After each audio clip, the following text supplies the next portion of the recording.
Good afternoon, CUBE community, and welcome back to beautiful Barcelona, Spain. We're here on day one of our 4 days of coverage of Mobile World Congress. My name's Savannah Peterson, joined with Dave Vellante. Hi, buddy. This is the coolest MWC I think we've been at. It just keeps getting better. Yeah. You know, all the AI buzz, it works. It really does, and it lets us have so many conversations about AI at the edge, which we're not having at a lot of the other events. I mean, there's so much diversity here, and AI is getting injected into everything. It's not just one sort of amorphous topic. That's a good point. It diffuses into all the different areas. Yeah, I know. And we got someone who can definitely speak to that in a lot of different areas. Mohamed, thank you so much for coming to hang out with us today. Thank you guys, thank you so much. CUBE alum, total VIP. Before we dig into it, I saw you almost a year ago. What's happened? What's going on? Give us the latest at ARM in that time period. Yeah, I mean, so infrastructure business, obviously a lot happening in ARM within the infrastructure business. I know, I was actually, as I asked that, I was like, do we have enough time for you to tell us how much I don't know, it's like where to start. I mean, obviously all this stuff happening with AI, you know, we're a big part of kind of what's happening with things like Grace Blackwell, but then beyond that, when you look at all the hyperscalers, they've all done some amazing things over the last year. We've gone GA with Axion and Google, we've gone GA with Microsoft and Cobalt. You know, you look at AWS, and you know, they talk about how 50% of the compute that they've deployed in the last 2 years has been ARM-based. You know, wow, it's awesome. Been a wild sort of ride. We're just seeing these kind of massive adoption across the board. I mean, you know, years ago, David Floyer predicted ARM's ascendancy into the enterprise. It seemed blatantly obvious at the time to us because it started with consumer, which it always does. I know, I was going to say for me, started with iPhone this has always been. And Apple with, you know, the M series, and then with Annapurna, and we were like, wow, this is really going to happen. And you look at the economics. The tablet and market a lot of people too said, you know, you got to rewrite the software. And it's like, okay, we'll see. And now it's just, ARM has just created an entirely new business model and has taken the world by storm.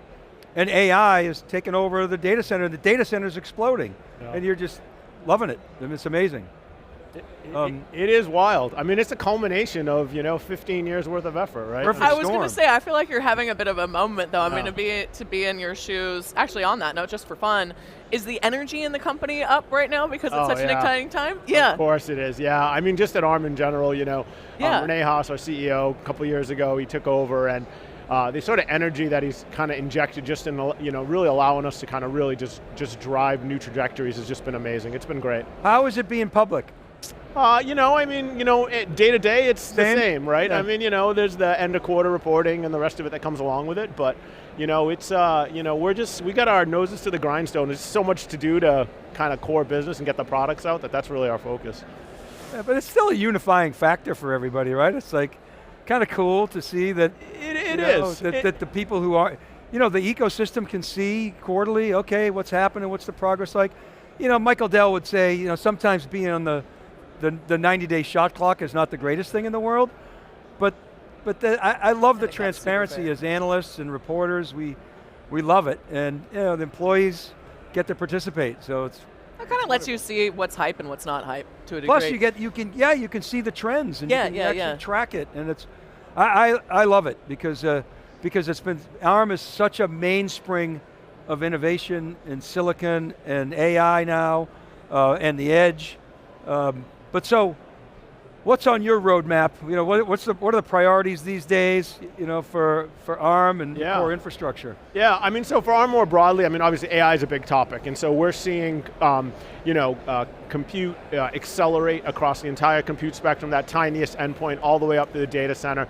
AI being infused across the board, whether that's, you know, inference on CPU, whether it's an accelerator sitting right next to it, whether it's exporting it to like a Grace Blackwell system in the cloud that's, you know, that's running ARM. You know, we're participating in all that. So that's one big thing. And then on a infrastructure specific note, a lot of it from a general purpose compute is about, you know, transitioning more and more of those customers over to ARM. You know, you talked earlier about the software lift and everything associated with that.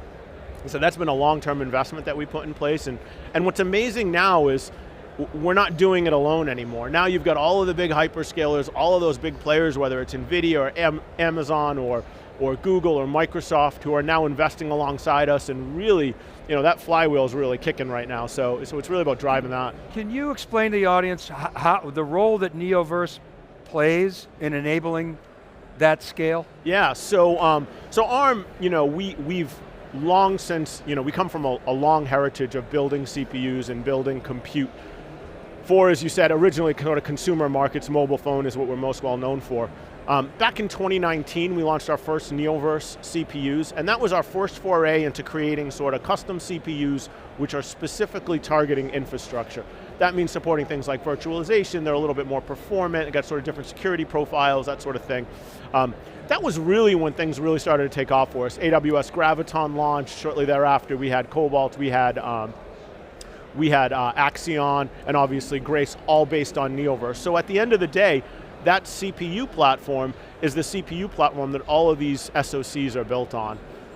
Which means that the software is compatible, easily compatible between them all. They get a sort of level of consistency. It's really about accelerating how quickly and easily people Everybody can get to market. plays nice, and then Exactly. we can all build cheaper, faster. And the security angle as well, right? It's a great point. Well, yeah, it's not just, it's about all of the leverage benefits, security being an incredibly important one, but it's about all of the leverage benefits of having a level of consistency across all these different SoCs. It's about enabling these hyperscalers and these people that are building silicon, kind of simplifying and lowering the cost of adoption for them by allowing them to go amortize, effectively we amortize the cost across lots of different players and allow them to get to market more easily. Right, the manufacturability. That's right. Because you design it, you give it to TSM or whatever foundry, they know that they can get the tape out with great confidence. And the other thing is, at least my understanding is, and I love what, like for instance, Tesla has done with ARM. It's like, we want to customize the NPU. The other pieces we'll take maybe off the shelf. Because we're not going to differentiate there, but we are going to differentiate with the NPU. Eliminate LiDAR and save $2,000. Whether or not that's the right call. You see that in a lot of devices. I mean, it's the ARM enabled that, and the programmability enabled that. Yeah, and what's interesting about that is what we're seeing more and more, and this is a lot of the reason why we kind of came up with compute subsystems. I mean, one of the things that our partners have said to us time and time again is like, hey, we want to get to market faster. We want it to be easier to get to market. And so, we went from just delivering a specification to delivering the actual discrete IP. Now we integrate it all, we verify it all, we hand it to them. They can make, some modifications, add on a custom NPU, for example, or add on the bits and pieces they want, and then tape it out. So it's an accelerated path for them to get to market even faster. When I started in the industry, IBM, HP, Digital, Sun, Data General, probably Prime, Wang, they all made their own, they designed their own silicon. They actually many of them manufactured it. In fact, most of them did. Obviously that changed with x86. Everybody said, we'll just let Intel have all the margin. But are you seeing, clearly we're seeing a resurgence of companies that want to design their own silicon. The hyperscalers have the resources, and many others. I mentioned Apple, Tesla, et cetera. Are you seeing, subsequent to the AI herd around the world, even more companies indicating that they want to design their own silicon and coming to you? I think there's this general trend in the industry, which is more and more compute, more and more efficiency, better integrated systems. And that's a huge tailwind for ARM for a couple of reasons. One is just our heritage of kind of enabling that low power compute. But then beyond that, there's this idea that if you build an entire system from top to bottom, that full stack solution, you can create a much more tightly integrated solution which allows you to achieve better performance, better efficiency, et cetera. So, said differently, within the data center, no longer do you have to take, a general purpose thing off of the shelf and try to build your entire data center around that. You can actually build a silicon around what you want your data center to be. And I think that's the distinction that's really driving this, not only in data centers, but in automotive, but in IoT, industrial, and lots of different sectors. That purpose-driven silicon is very unique, to your point. It's kind of getting to go, we were talking about this in an accessibility standpoint earlier today, but when you can customize for edge cases, everything's usually taken care of in the middle as well, so that you have all the tools in your kit. Given the number of, ARM's in so many different things, so I feel like this is going to be a fun and challenging question for you.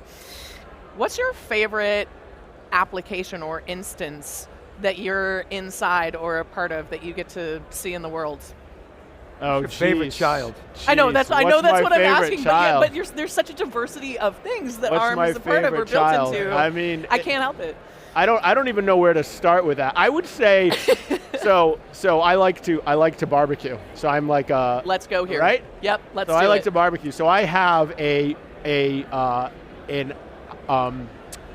wireless thermometer, which uses ARM, and it collects data on my cook and sends it up to the cloud, where it creates all these sort of statistics and graphs that I can then go watch and control from my phone anywhere. So in that particular case, it's actually my phone working with the cloud, working with the thermometer, kind of all working together. And I think that's where the beauty of ARM is, right? Is like, it's that sort of end-to-end story, right? Where it's part of all that. I'll give you my favorites.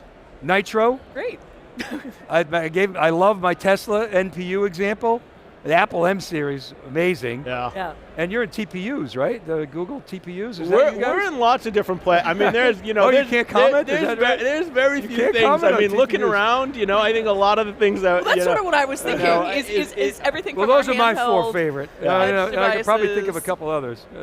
So, okay, we got to go back to the barbecue for a second, because it's a really good example. And to your point, it's leveraging so much technology, but it's also giving you such a delightful experience. It is. What's your favorite thing to put on the barbecue? I like to cook ribs, like beef ribs. Oh, beef ribs yum. So sometimes I go beef brisket, ribs. sometimes I go beef ribs. Not pork ribs. Yeah, so beef I'm ribs. curious, when you're hanging out at home, enjoying perfectly cooked beef ribs because of your sweet ARM-powered wireless thermometer, and you're hanging out with your 3 boys. Yeah. Who would usually eat it before I get to it. I mean, maybe you're not hanging out, but at that point everyone's stuffing their face. Okay, so let's say we're satiated. What is the conversation like over those ribs with your 3 sons? It's about all sorts of things. I will tell you a story though, because it actually reminds me of a particular instance when the point at which semiconductors became cool. My oldest son, I think he was like 14 at the time, so he's 18 now, it was about 4 years ago, it was right in the middle of the pandemic. He wanted to build his own PC, and I was like, okay, well, I'll help you build it, but we got to get the parts. And he looks at me and he's like, well, we're not going to be able to get a GPU, and I'm like, well, why not? And he explains to me the entire TSMC supply chain and why it was backed up. This is a 14-year-old, and I was like, semiconductors are back. Oh my God! Did you have like a really proud dad moment? It was a moment. It was a proud. It was a total. It was a proud. Yeah, proud well, and that moment. would have made sense, because that would have been right in the pandemic. Right in the middle of the pandemic. Right in the middle of the pandemic. Oh my God, that's great. Yeah. Do you want to? Okay, so I got to ask you, since you brought up TSMC, easy question, and then they get harder progressively. So how important is it that we have a US-based foundry that can manufacture advanced chips? Yeah, I mean, I think it's important that we have, a diverse supply chain, both, in all manners. And that's true about any industry, right? I mean, I think it's important that we don't, limit ourselves to one particular place, to one particular company on in any vector. And obviously, semiconductors are an important part of that story, and so, yeah. They're failing at that. I mean, no offense to the semiconductor industry, but you got ASML, you've got EDA, you've got the foundry, TSM, these are all choke points, right? And so even thin film, even rare earth components, right? So you have, Chris Miller, laid it out better than I can, but all the choke points. So, but one of the big ones is the foundry. So that's something that's we're talking about a lot.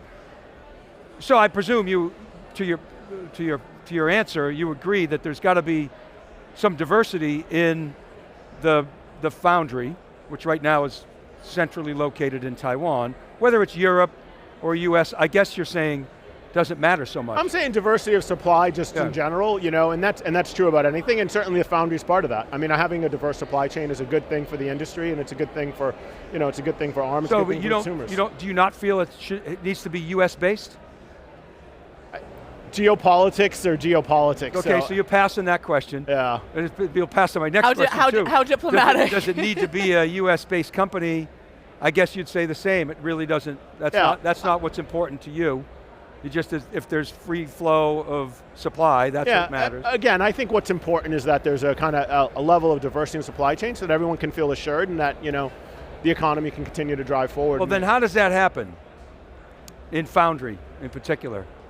Well, I mean, Foundry is an especially difficult one because of the level of investment required. And I think, the government's looking at some options, and I think, we are certainly, supportive of having an environment where lots of different partners can potentially thrive. And so I'm hopeful that we get to that point. I have a plan. I've written about it. A plan or a plan for a plan? No, I have a plan. All right. I don't know if it's a plan for a plan. No, I have a plan. All right. I've laid it out. New cap table for Intel Foundry. No, I know. You actually did a really great piece. Hey, listen, I mean, some great stuff on this. A strong Intel is good for the entire industry on all vectors. So I agree. Super supportive and I think of for Intel to be strong, it's got to spin out its foundry, and I think the U.S. CHIPS Act, money should be directed to support that. I think TSM is a viable partner if they bring over IP and skills. And I think private equity should provide some debt, and I think the big hyperscalers plus NVIDIA need to guarantee volume. I think that's, and I've laid out that plan. At least it's the potential for that diversity to occur. Did you send it over to Elon yet? I have, actually. I have. I know somebody who's on the Doge team. I'm like, get this to Elon. I don't know if he's seen it. Amazing. But it's definitely gone to the Intel board. I'm so glad I asked. It's gone to parts of the administration. Yeah. And something's happening. Yeah. Something's bubbling up. And as a U.S. taxpayer, I'd like to see my tax dollars be directed towards something that has a high probability of success, which I don't think an integrated Intel Foundry has. I know you can't or shouldn't comment on that, so you don't have to. Yeah, I mean, like I said, I certainly believe that a strong Intel, certainly a strong foundry, Intel Foundry was a good thing for the company, the country, the industry, the world. So I absolutely believe that is the case, and I also agree that it's going to take a village. Right? They've got tough problems to solve, and we're all rooting for them. And I also think it's important, because a lot of rumors about Intel getting acquired by whether it's Qualcomm or somebody else. I think you guys are in the mix too. I would like to see Intel remain an independent design company. I would like to see them both compete and cooperate with ARM, which they're already doing, right? So that to me provides that greater diversity. Competition is a good thing. We're already partners with Intel in many different vectors, both on the foundry side and on the product side. Absolutely, yep. We work with them. And they partner with TSM, which again is, to me, an indicator that it's the right direction. Well, one of the things that you're both kind of hitting on, though, is truly how collaborative this era is in technology. It is, yeah. A lot of companies that have been, really competitive historically are finding ways to work together in unique ways to offer full solutions and build out the ecosystem. All of the partnerships you just mentioned being one of those. Mohamed, you're such a good guest. We could have you on forever, and I just looked at the time. I have one final question for you. Sure. Since we have you on pretty much once a year, hopefully more now in the future. All right. What do you hope to be, so much has happened too since the last time we spoke. What do you hope to be able to say the next time you get to sit on this stage with us that you can't yet say today? I mean, there's so many things that are just so exciting about what's going on in the world today. I'd love to see I'd love to see AI take root from across the entire infrastructure, from endpoint all the way into the data center. We're very much in a training era right now. Some interesting use cases around inference. I'd like to see those kind of built out. I'd like to see AI kind of play in all that entire continuum of compute from endpoint all the way into the cloud. So much attention is going to it, so many people are working on it, so much interesting stuff is happening. So I'm looking forward to talking to you guys about that next time. Great, well we look forward to it as well. Thank you so much for coming to hang. Thank you. I think they started doing shots over there already. Yeah, I know. Here we go. All right, well that's time to wrap it up. And then thank you, Dave, great questions as always. And thank all of you for tuning in to our 4 days of live coverage here in Barcelona. We're at Mobile World Congress. My name's Savannah Peterson. You're watching theCUBE, the leading source for enterprise tech news.